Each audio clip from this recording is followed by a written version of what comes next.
Bismillahirrahmanirrahim. Assalamualaikum warahmatullahi wabarakatuh. Rabbi shrah li sadri wa yassir li amri wahlul 'uqdatam min lisani yafqahu qawli. Rabbi zidni ilman warzuqna fahman. Alhamdulillah, terima kasih ucapkan terlebih dahulu pada Bang Dame selaku narasumber dan teman-teman sekalian yang bisa meluangkan waktunya untuk berkumpul lagi kita di dalam IG Live Self Inquiry and Philosophy. Sekarang sudah mencapai episode ke-64. Kita akan membahas tentang topik yang menarik dan ini bisa dikatakan sebagai pengakuan ya. Temanya ngambil dari akun sebelah gitu. Dari akun sebelah yang sama-sama dibina oleh Bang Dame, yaitu Dialog Maya, membahas tentang kamar-kamar gitu. Analisis terhadap surat Al-Hujurat ya Bang Dame.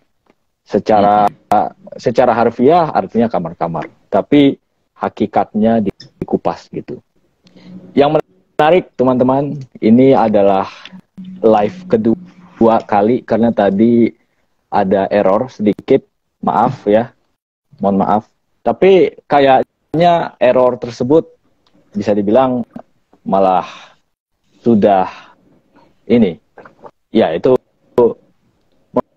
memberikan urgensi kepada mengapa kita perlu membahas ini. Karena tadi seolah-olah ada penonton, ada hadirin yang bisa dengar aku, ada yang nggak bisa.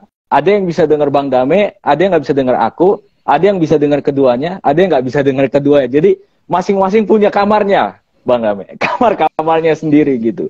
Di satu kamar, di satu koneksi, mereka bisa dengar aku, di koneksi lain nggak bisa dengar, tapi bisa dengar Bang Dame gitu. Jadi aku nggak bisa dengar Bang Dame.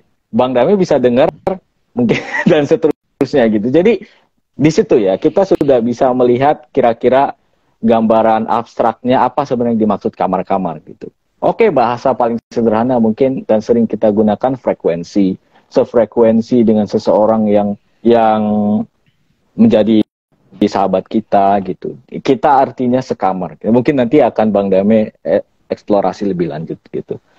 Mungkin itu aja kayaknya Bang Dame, karena ini nanti akan membahas tentang relasi-relasi kita dengan antara manusia, terus juga relasi dengan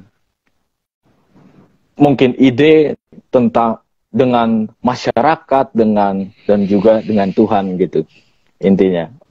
Misalnya, pernahkah kita mengalami suatu peristiwa gitu di mana kita kayak nggak connect aja, nggak nyambung aja gitu. Padahal kita tahu dia adalah saudara, atau dia adalah sahabat dekat, atau dia adalah kekasih. Tapi kok tiba-tiba satu momen kita nggak merasa dekat gitu, tiba-tiba yang satu interestnya ini, yang lain interestnya itu. Jadi bisa dibilang kita tidak pada kamar yang sama gitu. Kita tidak di dalam satu kamar.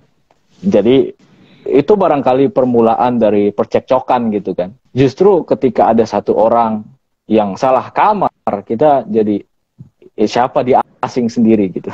Ya kan? Asing. Oke, itu aja. Ini sangat berkekurangan, tapi nanti akan dieksplorasi gitu. Oke, silakan Bang Dame. Ya. Bismillahirrahmanirrahim. Dengan nama Allah yang Maha Pengasih dan Maha Penyayang. Assalamualaikum warahmatullahi wabarakatuh. Sahabat-sahabat Swaguru yang rutin mendengarkan perbincangan ini, ya, makasih Bang Arif sudah kasih pengantar. Kita selalu mengawali dengan sedikit pengantar. Ini kan perbincangan konteks kita itu self inquiry dan filosofi ya Bang Arif ya. Ya. Nah, kalau secara filosofi teman-teman, itu pertanyaan fundamental tentang tema apa saja adalah kita akan bertanya, adakah itu gitu, adanya eksistensi dari apa yang sedang kita bicarakan. Lalu pertanyaan kedua itu whatness gitu, apakah itu gitu ya, apakah itu gitu. Lalu asal usul gitu ya. Jadi tiga itu. Jadi mudah-mudahan teman-teman terbiasa. Nah, kita di sini bicara tentang kamar-kamar diri ya, kamar-kamar dalam diri. Kalau dalam diri berarti kan tentu saja ini bukan badan ya, tapi soul gitu ya, keberadaan jiwa gitu, keberadaan batin. Yes. Ada di situ pikiran, ada perasaan atau emosi gitu. Bang Arif kasih caption itu tentang film ini ya, Inside Out ya. Ya, Inside Out. Kalau teman-teman sudah menonton film Inside Out Disney itu, di situ ada anger gitu, ada fear gitu kan, ada juga malu gitu dan seterusnya ya. Nah, itu film membantu kita untuk menyadari dalam diri kita itu ada sosok-sosok gitu, ada personality, digambarkan dengan emosi-emosi gitu. Nah, pembahasan di waktu itu di dialog Maya itu kita merujuk pada surat dalam Al-Quran Al-Hujurat, kamar-kamar gitu ya. Nah, mudah-mudahan teman-teman di situ udah dapat perspektif, tapi di sini kita akan kontekskan dalam self inquiry-nya gitu.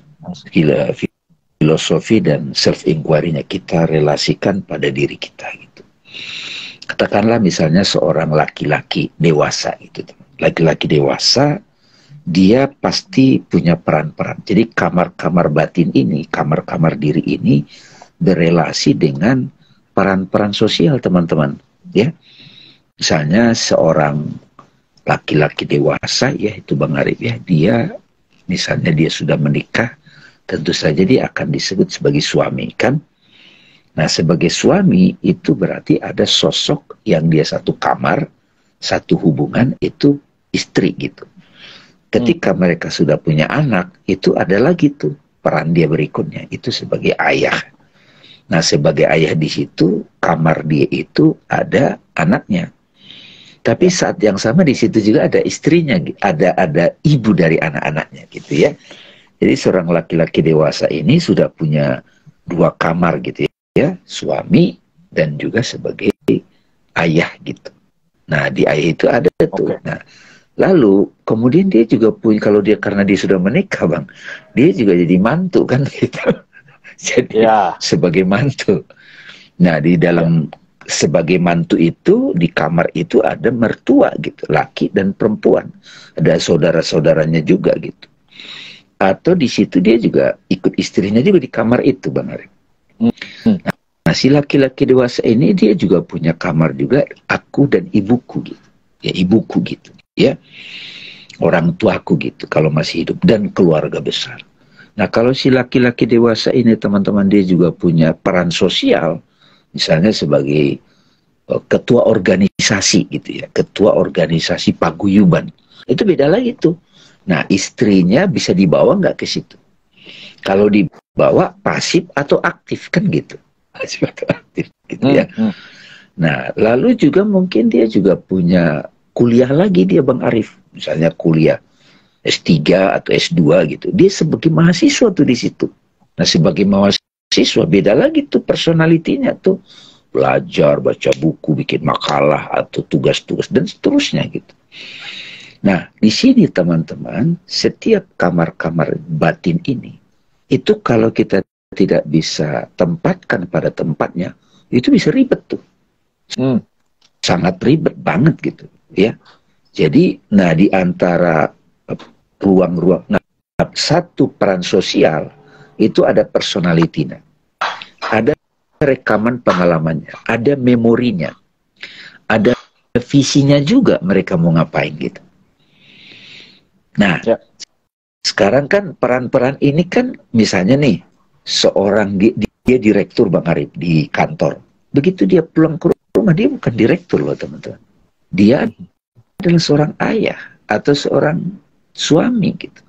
Ada seorang kakak kalau dia punya adik, atau seorang anak. Nah, di antara kamar-kamar batin ini, itu ada yang terus menemani kita. Nah, siapa saja yang kita masukkan di situ, ada yang terus menemani kita sampai jangka panjang. Jadi kamar-kamar batin ini ada relasi, ada kaitannya dengan peran-peran sosial dan juga hubungan-hubungan kita dengan sosok-sosok gitu Bang Arif. Nah, persoalannya kalau ini terjadi konflik Bang Arif, konflik nih. Ya kan? Ya, misalnya suami istri Bang, dia suami istri, oke? Dia juga orang tua buat anak-anak, ya kan? Itu beda tuh. Kalau mereka berbisnis, nah itu beda lagi tuh. Partner bisnis atau satu bawahan gitu kan. Itu bisa runyam tuh. Nah, ketika di aspek bisnis mereka itu konflik gitu atau tidak ketemu pendapat, ego masing-masing, itu bisa terbawa tuh dalam kamar yang lain. Peran sebagai suami istri atau peran sebagai orang tua. Itu yang runyam tuh Bang Arif. Nah, karena itulah kalau kita mengambil petunjuk dari surat Al-Hujurat itu kan di situ, wahai orang beriman, jangan kamu mendahului Allah dan Rasulnya. Nah, di kamar-kamar batin ini, bayangin teman-teman kan, ada kamar saya sebagai ayah gitu ya, sebagai suami, sebagai kakak, sebagai direktur gitu ya, sebagai ketua paguyuban, ada tuh. Nah, semua kamar-kamar batin itu, sebelum ada kamar-kamar, kalau di fisik Bang, kan ada space dulu Bang. Ya. Nangkap Bang Arif. Jadi kalau misalnya ada, bayangkan kamar-kamar jiwa itu memang kayak kamar fisik. Sebelum ada kamar-kamar itu Bang, dan orang-orang yang ada di dalamnya, itu kan ada ruang kosong dulu Bang. Ruang kosong yang menampung semua kamar-kamar itu. Nah, ruang kosong ini apa? Di batin kita. Jadi sebelum ada kamar-kamar itu, kayak kamar lah misalnya, ada kamar 16 kamar gitu Bang. Sebelum di kapling-kapling kamar itu, kan ada ruangan dulu semuanya, blong. Baru dibikin kamar A, kamar B, kamar C gitu ya. Nah, kamar kosong itu di diri kita apa? Gitu. Karena itu yang akan nanti yang bisa menjadi jembatan si sosok ini dibolehkan di kamar mana gitu Bang. Ya. Anggap nggak maksudnya? Iya kan? Nah, ketika terjadi konflik antar personality satu dengan personality lain, jalan keluarnya apa? Dia harus kembali ke kamar, ke ruang kosong. Ruang kosong itulah kalau dalam konteks batin kita silent Bang. Jadi orang yang tidak punya kepentingan di kamar manapun, malah dia mengayomi semuanya. Gitu. Nah di diri kita itu apa? Itu yang tidak dibahas di Inside Out itu Bang, salah satunya. Ya. Sebuah space yang memungkinkan kamar-kamar itu bisa dibangun gitu loh kira-kira. Sampai di sini nangkap ya Bang ya? Nangkap ya? Ya. Jadi kayak Bang Arif sebagai mahasiswa, sebagai anak misalnya, sebagai kakak, sebagai jaser, sebagai penulis. Iya kan? Jadi kamar-kamar personality ini dengan segala relasinya itu berdiri di atas sebuah ruang batin namanya keheningan. Nah, keheningan ini ketika dia memberi nasihat kepada ruang-ruang atau kamar-kamar yang sudah terbagi-bagi itu Bang, dia menjadi utusan gitu Bang. Mendamaikan.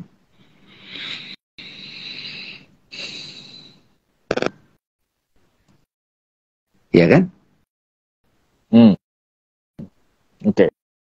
Nah, kamar space ini yang di dalamnya semua kamar dibangun. Kalau dalam konteks derajat kesadaran Bang Arif, kamar-kamar individu ini yang disebut ego-ego Bang. Kalau sebelumnya kan kita bahas universe Bang. Universe TikTok gitu kan, universe-nya Twitter gitu kan, universe-nya Instagram gitu kan. Teman-teman kan kalau punya akun Instagram itu karakternya beda. Kalau akun TikTok karakternya beda. Kalau TikTok nggak bisa dia panjang. terus YouTube gitu, Twitter itu pendek kata-katanya gitu. Jadi kalau teman-teman punya 5 account gitu, berarti ada 5 kamar tuh. Dan setiap akun itu ada followernya gitu, ada orang-orang yang masuk di situ, ada penyusup-penyusup juga gitu teman-teman.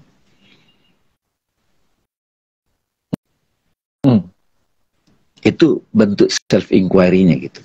Nah ini real. Nah ketika terjadi konflik antar nggak apa salah kamar, siapa yang menjadi penengah? Kemana kita mengadu? Siapa yang menjaga keharmonisan? Siapa yang menjaga keseimbangan? Siapa yang menentukan mana yang kamar paling penting sama yang bukan? Di situasi tertentu.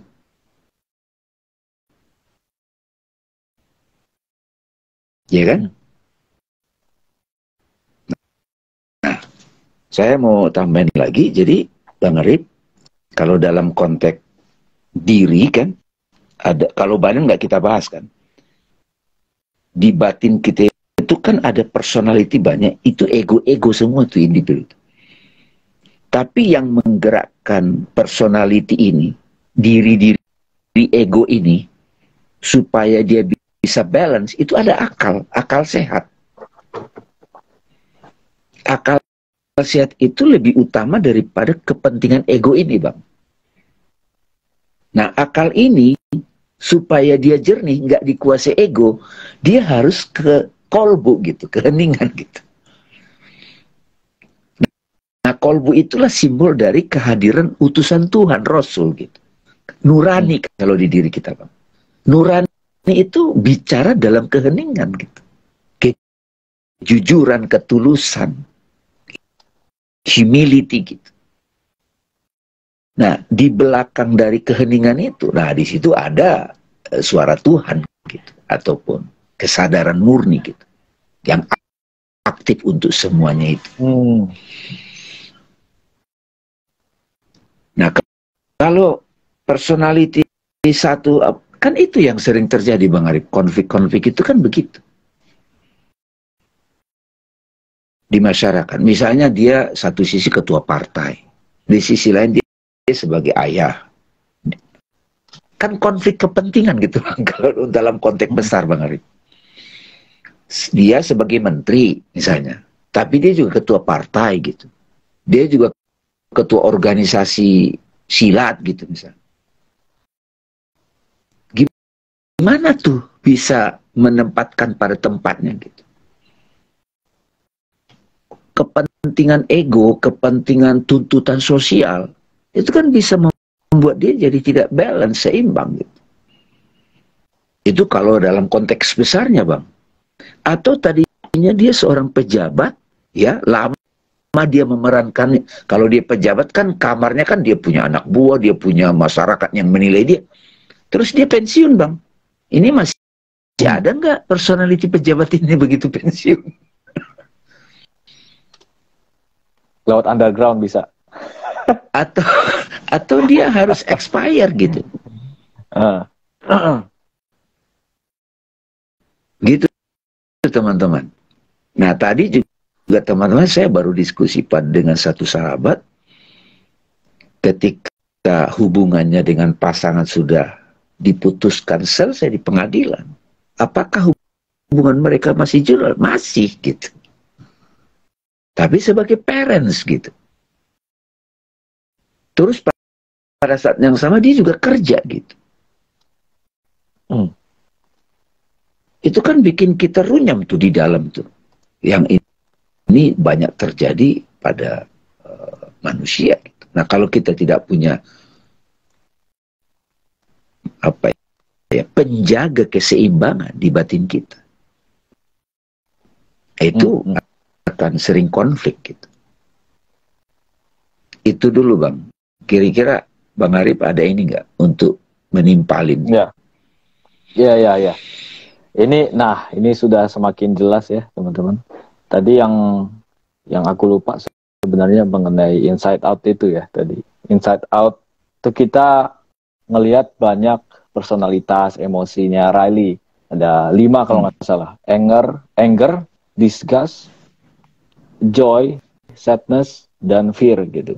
Tapi yang aku selalu agak tertarik gitu, di beberapa adegan kita ngelihat joy itu agak sedih, agak itu, terus sadness itu malah bahagia, semangat gitu.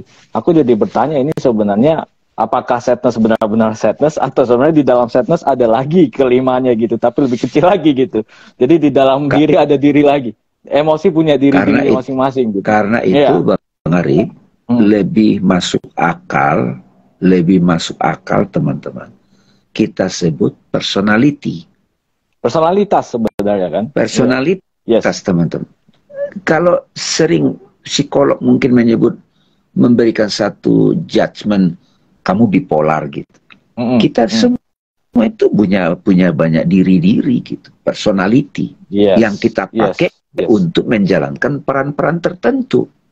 Dan di antara peran-peran itu ada yang bisa lama, ada masa berakhirnya, ada the end, ada ajalnya gitu. Iya. Itu satu masalah. Terus yang kedua adalah, ini ruangan tempat emosi-emosi itu mengendalikan rally ini nggak dibahas nih gitu. Ruang kosongnya ini apa nih sebenarnya, gitu kan? Oke, tapi gara-gara ini kita jadi bisa berpikir bahwa agak guyon gitu ya Bang Dame. Maksudnya orang bisa secara fisik sekamar, tapi secara batin nggak sekamar gitu. Yes banget. Ini bukan hanya berlaku untuk pasangan suami istri, tapi juga mereka yang mungkin punya visi, partner bisnis, sekamar, seperusahaan, tapi kamar batinnya beda gitu, kamar visinya beda gitu kan. Nah, ini aku jadi teringat tentang salah satu keluhan temanku. Dia itu suka kesel kalau setelah selesai pacaran, putus pacar, itu yang dia kesel itu bukan wah patah hatinya, bukan itu yang dia hindari. Yang dia hindari justru adalah pertanyaan teman-teman dia mengenai kenapa dia putus gitu. Jadi kayak ini kan cerita hidup gue, kenapa lu kepo banget sih gitu. Nah, ini Bang, sedikit saya potong dikit. Ya, kenapa? Bang, itu berarti dia punya kamar baru namanya seorang mantan. Iya, betul. Betul. Nah, yang menarik adalah yang menurutku ini mengungkapkan bahwa pacaran itu sebenarnya tidak 2 orang gitu. Ada juga berpartisipasi, itu latarnya yang terdiri atas teman-teman dia yang mengakui bahwa dia pacaran gitu. Yang paling jelas sih sekarang ya pernikahan gitu kan. Pernikahan tidak bisa terjadi out of nowhere, harus ada yang menikahkan gitu. Orang ketiga, penghulu, institusi sosial, agama, kuat gitu kan. Nah, ini kan kamar-kamar juga gitu bisa dibilang. Kamar-kamar sosial negara, maksudnya aku sebagai warga negara Indonesia pun adalah salah satu kamar gitu. Misalnya. Iya kan? Nah, ini juga kayaknya kita pernah bahas juga tentang universe itu, bahwa universe, alam semesta dalam arti makna gitu ya, kerangka berpikir, imajiner, simbolik gitu.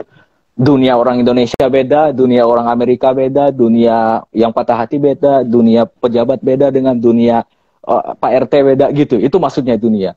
Nah, dunia, teman-teman, juga memberikan, ada di dalam dunia itu diri-diri gitu. Pada saat aku reuni, aku masuk ke dalam dunia lamaku yang mengimplikasikan diriku yang cocok untuk dunia tersebut gitu. Bahayanya kalau aku udah melampaui dunia itu, terus aku kembali ke situ, teman-teman lamaku masih berharap diriku yang lama gitu. Nah, itulah mulai percekcokan gitu kan. Jadi teman-teman, dunia selalu mengimplikasikan, mengisyaratkan adanya diri di dalam yang cocok dengan dunia tersebut. Dunia dan diri. World and self. Gitu. Oke, ini kita masih menyebut N gitu. Padahal sebenarnya satu keduanya itu. Gitu. Nah, tapi tadi Bang Dame sudah ngasih hint-hint tentang ruang kosong itu yang memungkinkan kamar-kamar. Nah, bisa nggak juga dibilang ini ruang antara gitu? ruang yang memungkinkan dari satu personalitas ke personalitas lain. Nah, ini mungkin yang jarang diteliti oleh psikolog atau anak-anak muda yang pingin buru-buru dapat wawasan psikologi gitu ya. Oh, MBTI, zodiak, macam-macam gitu. Punya banyak personalitas nih aku. Tapi mereka nggak berbicara tentang kok kamu bisa gitu berubah dari satu person ke person lain. Apa di antaranya gitu? Apa yang memungkinkan person satu ke person dua gitu? Ini dulu deh Bang, contoh Bang ya. Ini ada yang bertanya, nanti ya kita jawab dulu.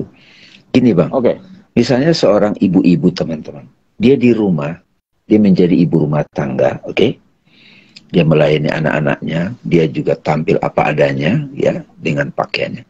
Tapi begitu dia diundang arisan Bang Arif, misalnya, arisan.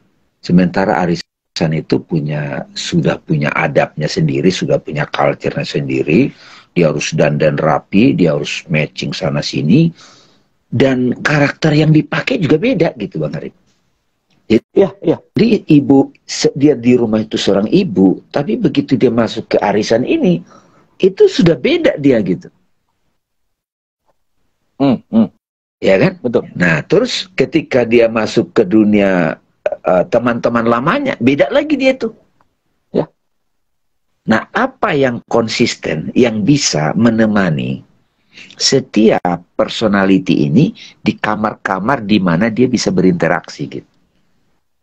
Jadi setiap personality kita itu di situ ada sosok-sosok yang masuk satu kamar gitu. Apa di dalam diri kita yang selalu setia menemani kita dalam segala topeng peran personality yang kita mainkan. Topeng itu tidak bisa dihindari gitu. Karena ketika kita menggunakan personality yang tepat, di komunitas yang tepat, culture yang tepat, itu kalau dalam konteks bahasa Al-Quran itu disebut soleh gitu. Seseorang itu bisa adaptif, menempatkan sesuatu pada tempatnya. Nah ini nih. Bagaimana dia bisa berperan di situ secara tepat, itu kan harus ada aku yang melampaui personalitas, tidak berubah. Nah, aku yang tidak berubah. Aku yang senantiasa hadir dalam semua kamar itu. Nah, itu kalau tidak dikenal konflik, Bang. Kejadiannya 10 tahun yang lalu, tapi personalitinya masih ke bawah sampai sekarang. Itu disebut trauma. Nah, kalau di antara kita nih, kenapa, Bang? Iya, dan trennya di kalangan anak muda adalah personalitas ini dipandang sebagai diri gitu. Jadi kalau gue adalah tipikal orang yang bla bla bla titik, itu udah indikasi itu indikasi personalitas itu jelas. Jadi personalitas dipandang sebagai diri, tapi 20 tahun kemudian katakanlah begitu, personalitasnya beda dan dia mengaku itu kepada temannya. Sekarang gue beda dari diriku yang dulu gitu. Tapi mereka fokuskan diri itu sebagai yang tadi berubah. Maksudnya coba kita mengundurkan diri sejenak, kok bisa berubah gitu? Apa yang memungkinkan perubahan dari person A ke person B, person 1 ke person 2? Harus ada ruang antara dulu kan, ruang kosong dulu kan, yang memungkinkan lu bisa berubah gitu. Jadi perubahan itu pun mengindikasikan sesuatu yang tetap. Jadi bukan sekarang gua telah menjadi orang yang berubah, orang yang berbeda dari gua yang 20 tahun yang lalu gitu. Tapi how can you change gitu? Apa yang memungkinkan lu bisa berubah pada bulannya? Udah ada jawabannya sih kalau di Soal Guru. Iya, udah ada. Coba kita jawab ini Bang Arif ya. Saat tertidur di salah satu kamar dan bermimpi katanya moral kompas kita berhenti. Apakah itu benar Bang? Moral kompas kita berhenti. Begini teman-teman, kita mesti pahami dulu moral kompas yang tidak pernah absen itu adalah nurani. Itu tidak ada pensiunnya teman-teman, tidak ada. Ya, nurani itu, disitulah hati nurani itu dia selalu berkata benar. Nah, ketika nurani itu tampil dalam konteks dualitas, itulah akal sehat. Tapi akal sehat itu mesti dituntun oleh nurani. Nurani itu ya kalau boleh saya vulgar ngomong, itulah utusan Tuhan buat kita. Nah, kalau kita dalam konteks sosial ada orang yang berbicara dari hati nurani, itu utusan Tuhan buat kita gitu. Karena orang yang berbicara dari hati nurani, ya powernya bukan power dari manusia lagi, itu powernya dari Tuhan. Kita pasti tertunduk. Ya. Anak kecil ketika dia berbicara dari hati nurani, tertuntun lisannya, itu kita terdiam gitu. Ya kan? Itu apa jawaban saya. Jadi kalau kita ini hati nurani gue tapi bikin konflik, itu bukan hati nurani, teman-teman.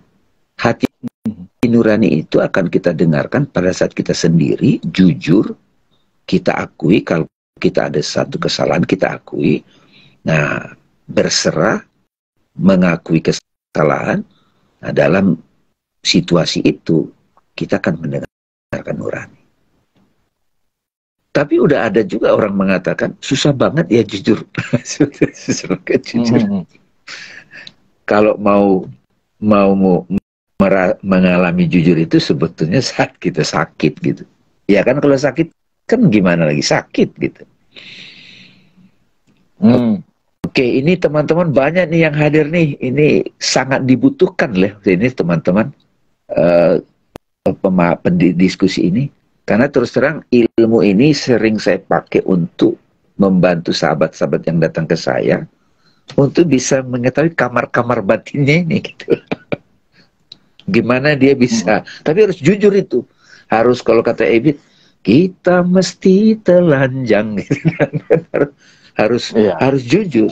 Ini masih relevan nggak peran ini, personality ini? Kalau sudah tidak relevan, ya saya mesti putuskan untuk menyelesaikannya. Bagaimana saya bisa memutuskannya? Saya tanya dulu dong, akal sehat saya. Belum yakin juga, saya tanya lagi nurani saya. Kalau nurani saya belum berbicara, saya berserah pada Allah. Itulah gunanya doa, itulah gunanya pasrah, itulah gunanya meditasi dan agama. Ini ada lagi nih Bang, berubah karena kematangan atau kesadarannya yang berubah, sudah pasti personality. Ini sebetulnya bermulai dari ini nih Mbak Uma ya. Mbak Uma ya. Ini ada ya Bang Mbak.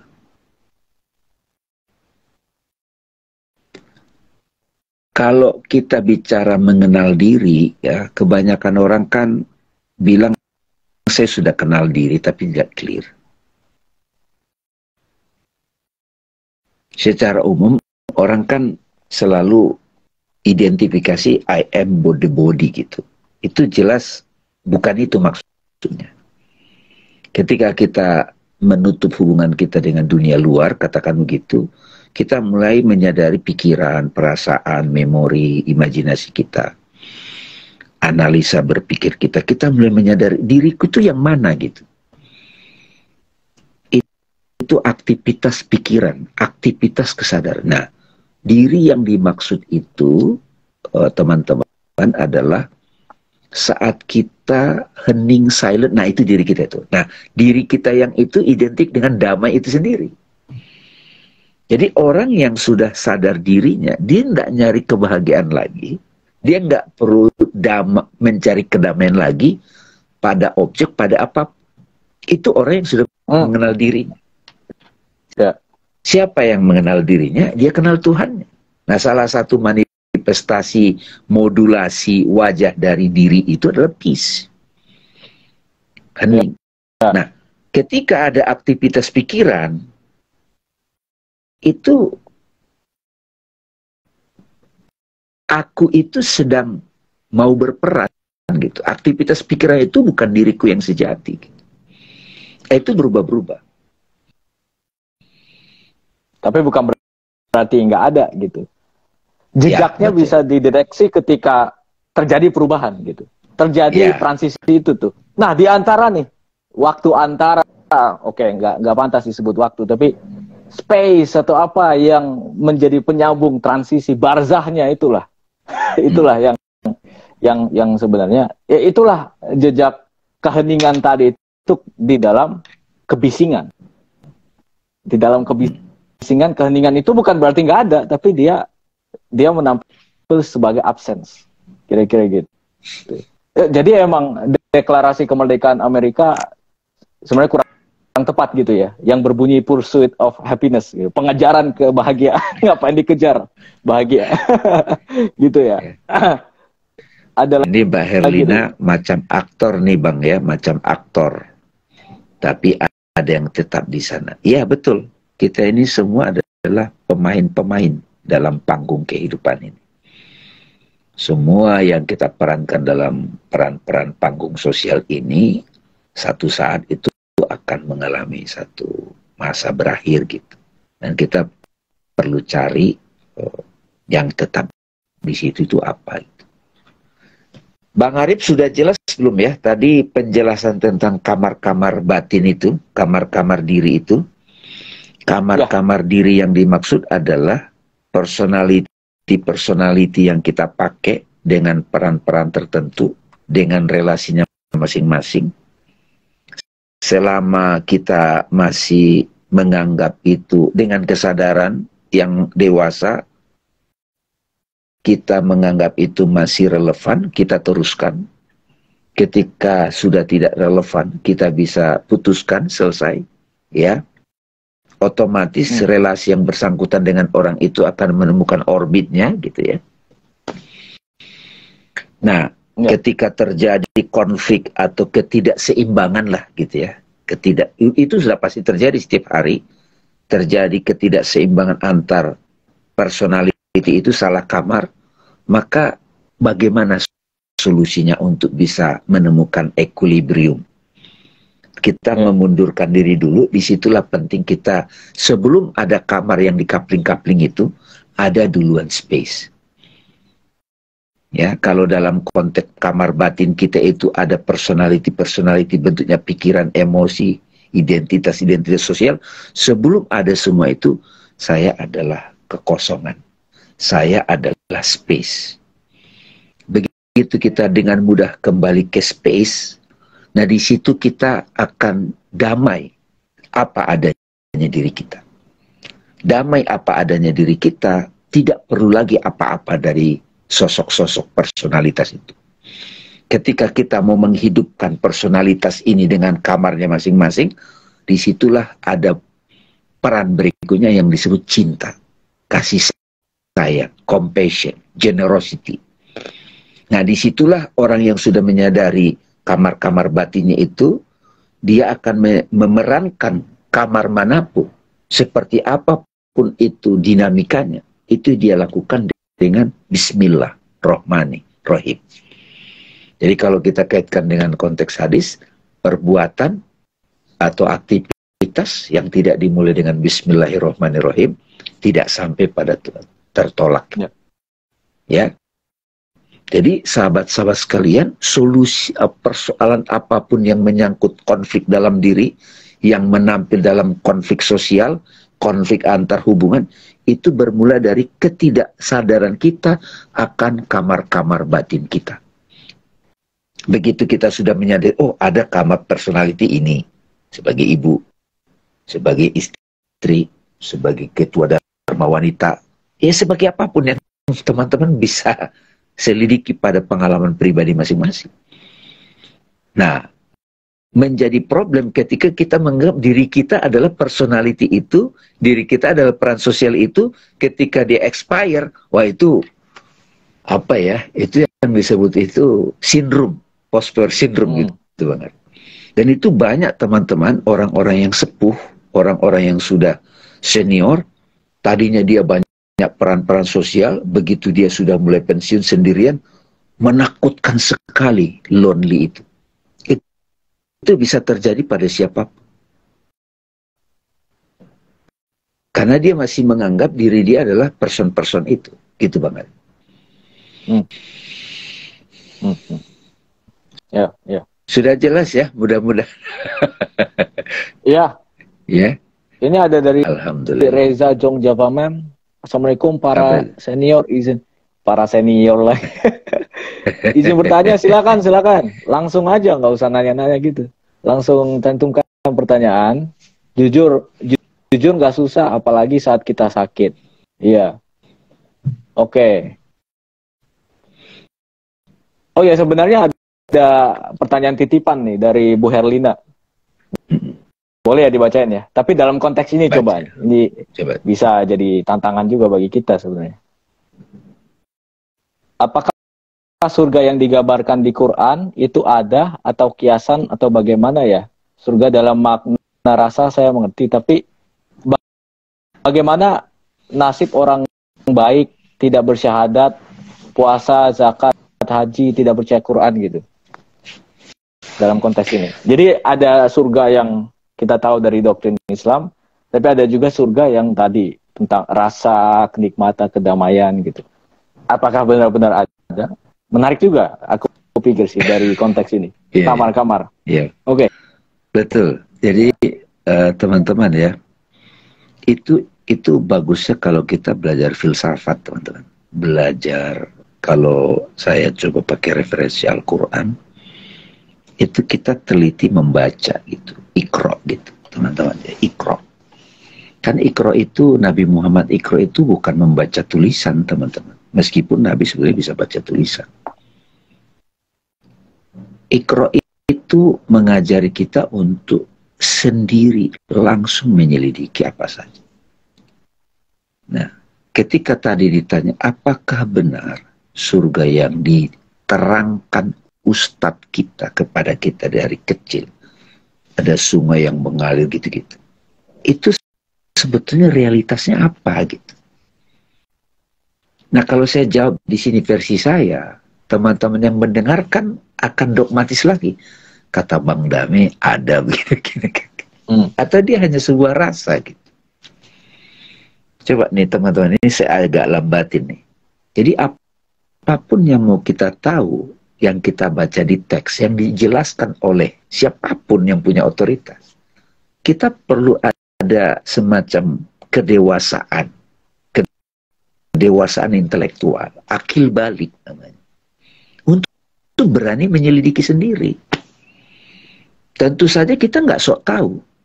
Saya bertanya pada guru, melalui buku di YouTube. Tapi yang membuat saya pasti dengan pengetahuan saya adalah penyelidikan saya langsung. Mungkin saya perlu 20 tahun untuk bisa, oh itu toh maksudnya surga yang diterangkan di dalam kitab suci Al-Quran. Ada kitab suci lain menyebut bentuknya lain gitu. Kan kitab suci itu bukan cuma Al-Quran. Kitab suci banyak. Bahkan ada puisi-puisi inspirasi dari banyak orang-orang suci. Nah, itu sebetulnya tujuan dialog-dialog ini nih teman-teman. Tentu saja tidak tuntas di IG Live ini. Self-inquiry dan filosofi. Filosofi mengajari kita matang mengamati apapun. Eksistensinya apa? Yang membedakan satu eksistensi dengan yang lain apa? Itu disebut mahiyah. Asal usulnya apa? Itu filsafat. Filsafat itu sederhana sebetulnya. Mengenal realitas sebagaimana adanya.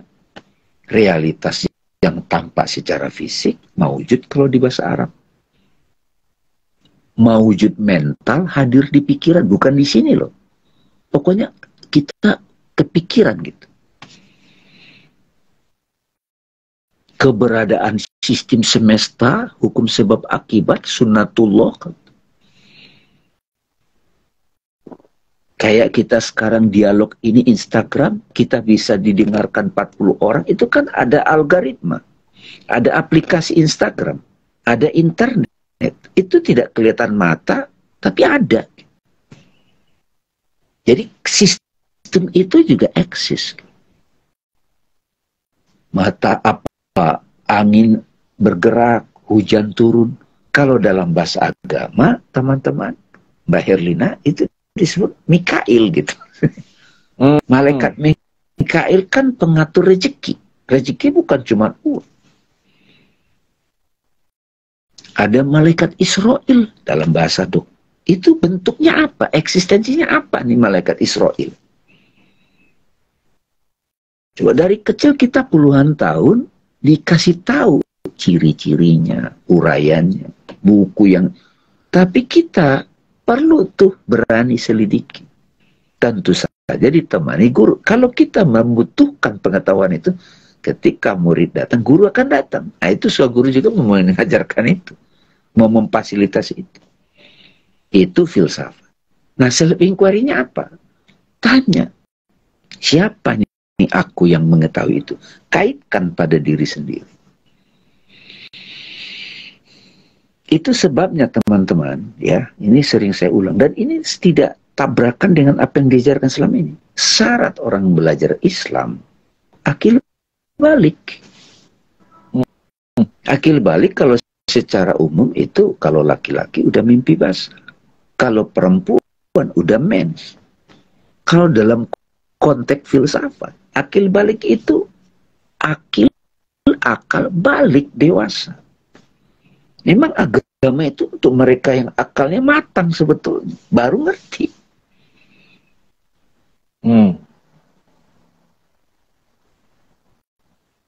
Nah, era sekarang kan sahabat-sahabat sekalian, kita tidak bisa menutup diri dari informasi yang banyak. Bagaimana kita memfilter itu? Bagaimana kita memilah-milah? Apa kita telan gitu aja? Jadi bisa jadi zaman sekarang Bang, ada dogma dari TikTok gitu, ada dogma dari... Jadi kita main dogma dari Google gitu loh. Wikipedia itu apakah itu sudah betul-betul proven gitu? Jadi informasi-informasi ini belum tentu jadi pengetahuan. Informasi diolah masuk akal. Itu sebabnya teman-teman, akal sebagai sumber pengetahuan kita yang menimbang itu penting dimatangkan. Kalau tidak selesai di akal, setelah kita membaca teks, kita di situ berdoa prayer. Ada humility, ada kejujuran. Nah, itu yang Bang Arif kan dulu pernah kita diskusi itu kan. Kalau Bang Arif bingung dengan baca buku ini itu sederhana. Kita berdoa, kita hening, jawaban akan muncul. Ibnu Sina sebagai rohisnya para filosof gitu. Pemimpinnya para filosof. Kalau beliau bingung dengan gimana nih memahaminya secara akal, beliau ke masjid, rumah ibadah. Beliau di situ salawat, wirid. Nah, berkali baru datang tuh ilham. Jadi perlu begitu teman. Era sekarang udah nggak bisa kalau kita tidak belajar begitu. Ke anak muda perlu dikenalkan. Nah, Suaguri ini salah satunya untuk itu, teman-teman. Gitu ya, Mbak. Jadi, nah mengenai ada tidaknya sesuatu itu, kalau cukup betah untuk kita udah bahas kan, ada surga juga di sini ya, ada di YouTube ya, juga ya. Surga neraka udah. Itu emang ini yang berharga banget sih. Berharga banget di filsafat sih Bang Damai. Ya, tentang kita ini selama ini hanya membatasi ada keberadaan itu sekadar materi, empiris. Jadi kayak aku mati, aku akan bertemu surga seperti ini gitu. Aku bisa sentuh gitu-gitu. Jadi no, ada yang lebih detail lagi. Ya, justru selama ini membahas tentang imajinasi dengan Mas Hasan ya itu untuk mengungkapkan bahwa no, ada yang lebih real. Bahkan Bang Arif, ini teman-teman ya, kan sekarang ada di YouTube. Bahkan para ilmuwan yang datang dari barat sekali, mereka sudah mempertanyakan eksistensi materi ini. Iya, betul. Yang lebih real itu kesadaran. Nah, kalau teman-teman cukup ini, itu bisa tonton tuh dialognya Rupert Spira sama Deepak Chopra kan. Apa, the big problem of matter gitu. Consciousness. Ya, matter. Iya. Oke. Prahesti ya. segala. Bang bicara. Bang bicara tentang kamar-kamar saat kita belum move on dari masa lalu, apakah itu tanda bahwa kita belum memahami adanya kamar-kamar terbaru yang harus kita masuki sekarang? Oh, ini Ya, sedikit ada lagi itu. pertanyaan kedua nih. Tapi kayaknya agak itu mirip. dijawab dulu. Oh, ya. Bang, Apa aja? apakah belum move on dari masa lalu itu merupakan tanda bahwa kita belum memahami terbaru yang harus kita masuki dan jejaki? Oh ya, oke. Ini Mbak Prasti ya. Jadi misalnya hubungan dengan seseorang, katakan kita pakai istilah masa lalu. Misalnya zaman SMA putus pacar, ya. Terus kita masih merasakan sedihnya. Nah, sedihnya itu terjadi di mana sekarang? Di ruang batin kita kan, di memori kita. Ada personality kita yang masih merasakan itu. Melihat fotonya, itu maksudnya. Kamar personalitiku dengan sosok ini. Gitu. Nah, kebanyakan orang, itu dia menganggap diri dia itu. Gitu. Gitu. Nah, oke, dia tidak ketemu dengan sosok itu lagi. Tapi emosinya, traumanya ngikut lagi kepada hubungan dia berikutnya. Nah, ketika kita sudah melakukan proses self-inquiry, bertanya who am I, tiba-tiba kita sadar aku bukan memori itu, aku bukan perasaan itu, tanggal semua tuh. Nggak mengganggu lagi. Nah, untuk bisa stabil, konsisten di situ, istiqomah, di situ yang saya kenalkan standing as awareness gitu. Atau bahasa Qur'annya bisa dikatakan bertakwalah sebenarnya, waspodo gitu kalau Jawa bilang. Eling lan waspodo. Bang, sebenarnya ruang batin itu bagusnya semakin banyak atau tidak apa kalau kita hanya punya peran yang sedikit dalam hidup ini? Sebetulnya dia banyak banget, Mbak. Jadi, tapi yang kita aktifkan yang mana gitu? Banyak banget, Mbak. Jadi, dia itu, Bang, udah pernah kita bahas belum di sini? Concurrent reality, apa? Paralel, hidup paralel. Sebenarnya sudah ya, sudah disinggung ya. Diimplisitkan, ya disinggung di dalam tema tentang dunia itu. Universe itu ya kan. Mbak Bona ya, balik lagi kepada Bona, apakah aku mau hidupkan tentang personality itu atau tidak? Nah, tanya pada diri kita. Kalau sudah tidak relevan, kenapa nggak ditegasin aja? Jadi bukan persoalan lebih baik banyak atau tidak gitu? Enggak, bukan. Iya. Oke, ini udah terjawab ya Mbak Presti ya, mudah-mudahan. Terus Ibu Melani ada. Oh iya, tadi Bu Herlina, thank you, pertanyaannya keren. Noni Bera apa? Noni Bera, kamar kan nyambung dengan hubungan sosial, misalnya di peran sebagai pekerja, kita nggak nyaman ninggalin pekerjaan tersebut kalau nggak nyaman. Tapi peran lain sebagai anggota keluarga ditentang, jadi apakah ini konflik? Yes, itulah konflik. Itu relate tuh. Nah, kan terjadi itu sehari-hari. Nah, pada saat kita duduk diam, kita periksa seksama, teliti, itu yang self-inquiry. Kalau saya berhenti bekerja, ini kita mau ngomong nih sama keluarga, anggota, kok kamu mau berhenti bekerja gitu kan? Ya kasih argumen, situasinya, Mbak. Nah pertanyaannya kan, berani nggak kita ngomong sama orang itu, keluarga itu? Jadi di sini butuh kita dewasa tuh. Jadi orang yang bisa mengharmoniskan, itu ya lagi-lagi akil balik. Syukur-syukur dari akil balik, akal dewasa itu akalnya udah budi gitu, udah awakening.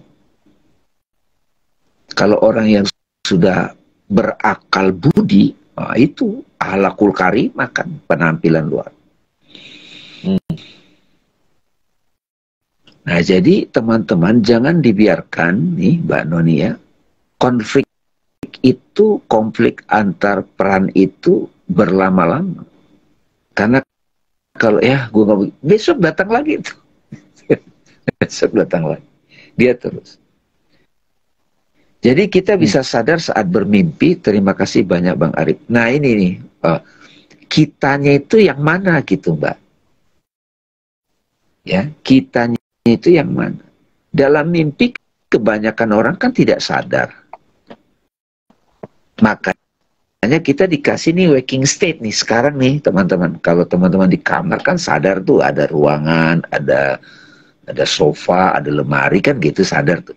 Tapi saat yang sama kita sadar badan kita. Kita sadar ada pikiran yang muncul, ada emosi yang muncul. Nah, kalau mau sadar yang lebih kokoh lagi adalah sadar yang menyadari pikiran, perasaan, semua itu. Nah itu, Mbak. Nah, itu kalau kita sering-sering sebagai itu, kosong dulu tuh biasanya tuh hening. Sadar yang menyadari itu. Nah itu yang pernah nggak sadar.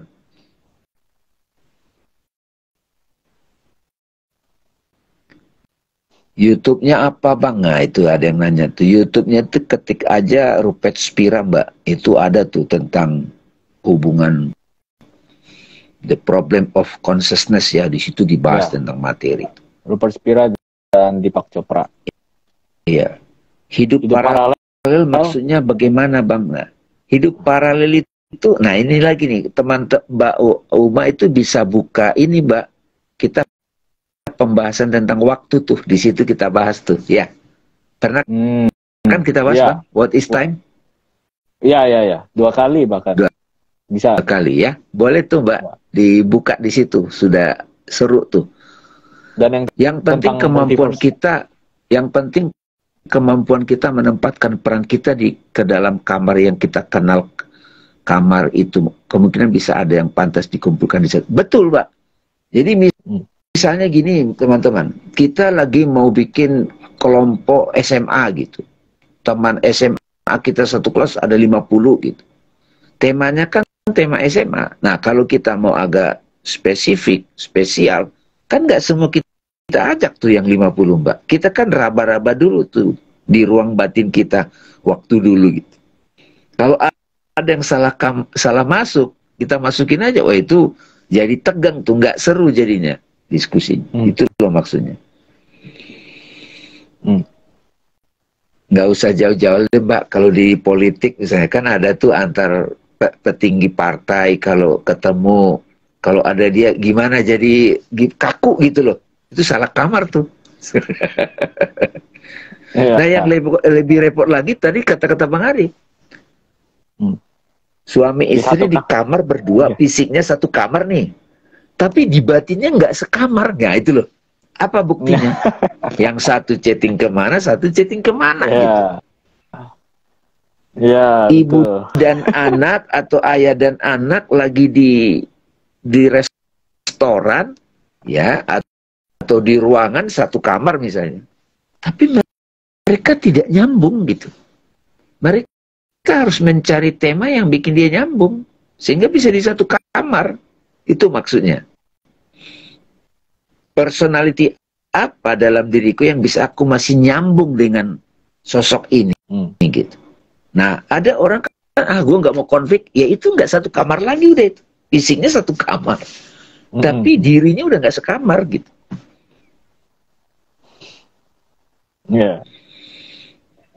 Nah itu kan, ini penting nih teman-teman nih. Kayaknya perlu berlanjut nih Bang Arif sedikit ya, membahas. Ya udah dibahas sih tadi solusi-solusi apa. Setidaknya dialog malam ini itu membantu kita jadi ada kesadaran yang lebih peka terhadap ruang batin kita. Nah di film Inside Out itu dia hanya membagi emosi-emosi, tapi setidaknya kalau jelasin ke anak muda enak tuh. Kamu sadar gak sih batinmu itu ada sosok-sosoknya gitu. Si marah begini, si benci begini, si dendam begini. Kalau dalam konteks 7 derajat jiwa kan dia hierarki. Nah sekarang ini kita bahas dalam bentuk kamar-kamar personality. Nah siapa yang akan menjadi leadernya di dalam kalau terjadi konflik? Yaitu kita harus kembali kepada sebelum ada kamar-kamar itu yang ada space. Nah itu kalau tuh. Ya. Nah, kolbu itu sebetulnya apa di situ? Siapa aku di situ? Itu kesadaran tuh, sang saksi, subjek. Ya. Tuhan dalam dirimu, Robmu gitu, Robmu gitu. Ketika dia mau hadir, sang aku hadir di kamar ini, dia menjadi utusan.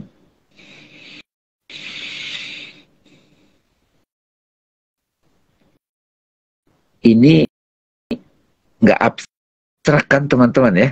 Jadi jangan dianggap selalu yang real itu hanya yang fisik ya. Ini nyata kok di dalam batin kita. Nyata itu bukan cuma fisik ya.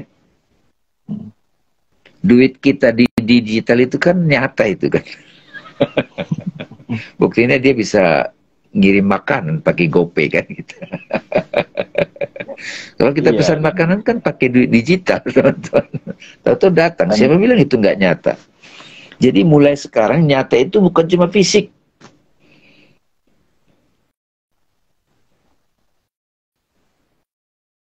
Benci itu juga nyata. Nah, mengubah orang berpindah dari nyata itu bukan cuma fisik, itu juga kalau tidak akil balik susah itu. Ya. Orang demo itu kan digerakkan pikiran sama emosi. Siapa yang menggerakkan? Ada kan di situ mastermind kan?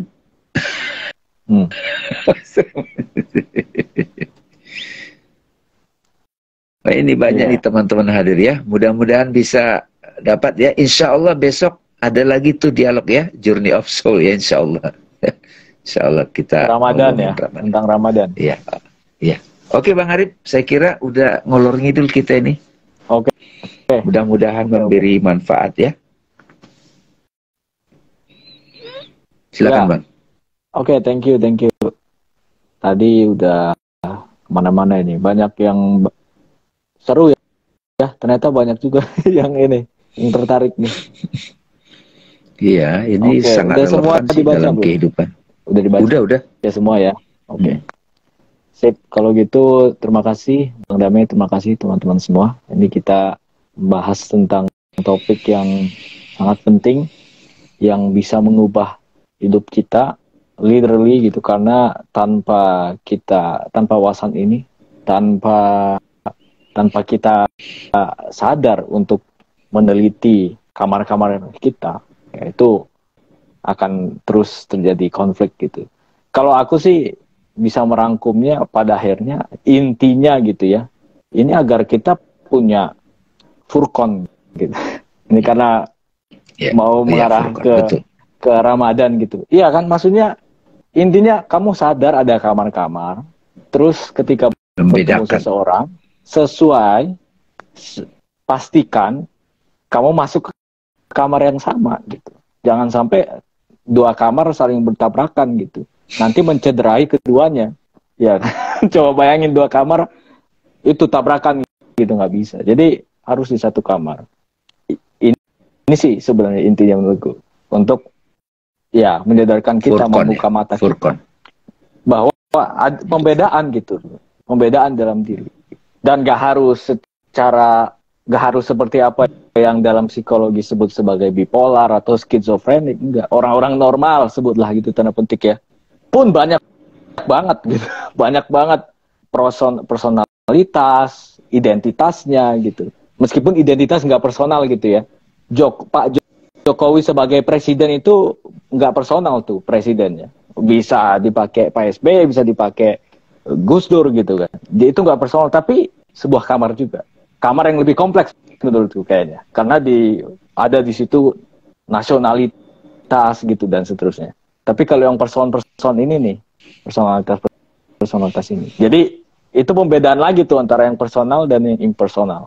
Antara imajiner kalau dalam jargon psikoanalisis dan yang simbolik. Gitu. Itu aja. Sosio-simbolik. Oke. Terima kasih Bang Damai, terima kasih teman-teman sekalian. Semoga wawasan ilmu ini menjadi berkah dan bermanfaat. Thank you. See you di berikutnya. Terima kasih teman-teman.